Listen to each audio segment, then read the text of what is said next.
Assalamualaikum teman-teman, kembali lagi dengan Ida Perantau. Teman-teman apa kabar? Semoga selalu dalam keadaan sehat walafiat.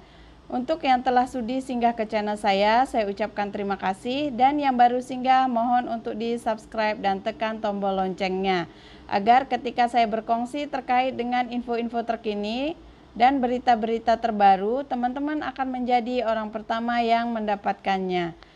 Nah teman-teman, hari ini saya ingin berkongsi terkait dengan tata cara ataupun alur untuk mengikuti program rekalibrasi pulang. I'm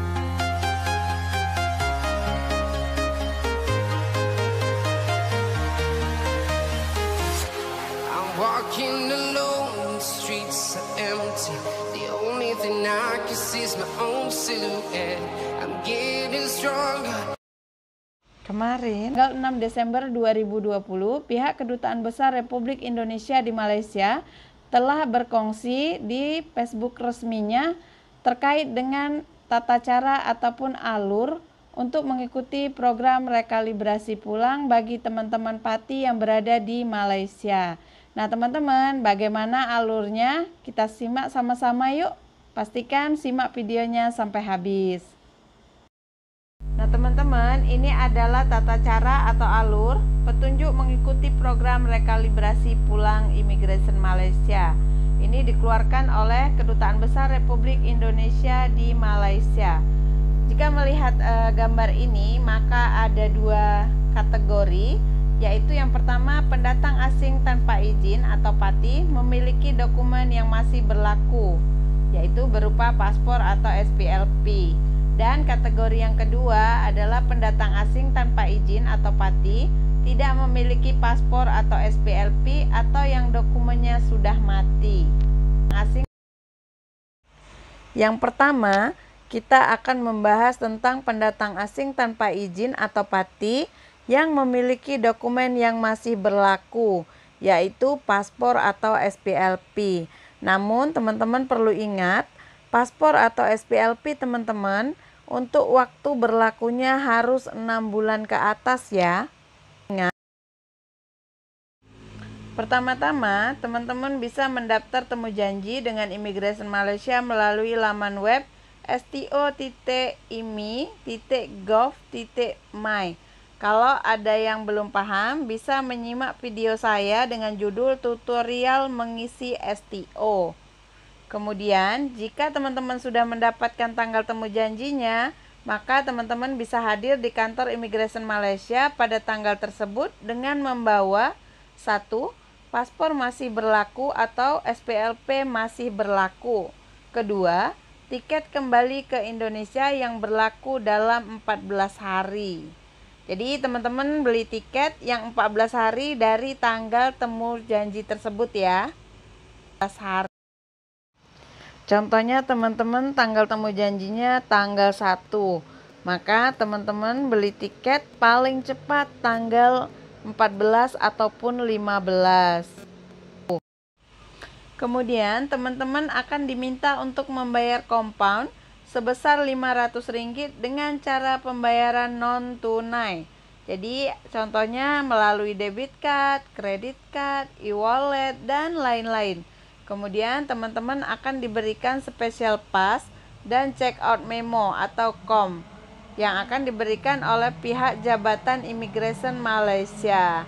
Nah, jadi prosesnya hanya di situ saja ya teman-teman. Namun teman-teman juga perlu ingat, sebelum teman-teman kembali ke tanah air, teman-teman harus melakukan swab tes COVID ataupun tes PCR.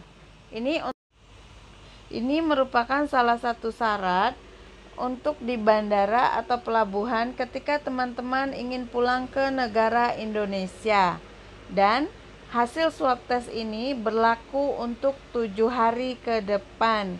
Jadi baiknya teman-teman membuat tes COVID 3 hari sebelum tanggal keberangkatan.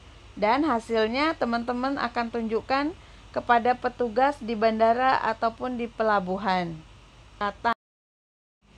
Kemudian di sini kita akan membahas tentang pendatang asing tanpa izin atau PATI yang tidak memiliki paspor atau SPLP atau yang dokumennya sudah mati. Untuk teman-teman yang tidak memiliki paspor ataupun SPLP atau dokumennya telah mati, maka boleh membuat permohonan di Kedutaan Besar Republik Indonesia ataupun KJRI untuk pembuatan SPLP. Teman-teman bisa mendaftar online melalui STO di KBRI ataupun KJRI untuk tanggal temu duga bagi pembuatan SPLP.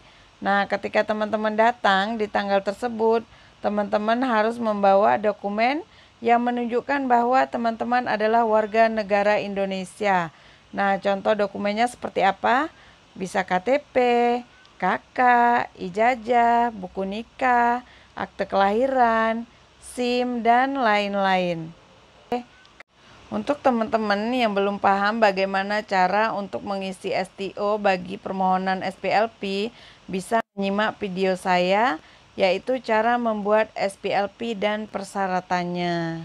Nah, ketika teman-teman sudah mendapatkan SPLP dari kedutaan, maka teman-teman bisa mendaftar di STO Jabatan Imigrasi Malaysia dan tata cara alur untuk mengikuti rekalibrasi pulang sama dengan PATI yang telah memiliki dokumen. Nah, teman-teman, jadi perbedaannya jika PATI yang telah mempunyai dokumen bisa langsung berurusan dengan pihak Jabatan Imigrasi Malaysia, namun untuk PATI yang tidak mempunyai dokumen itu harus berurusan dengan KBRI dahulu.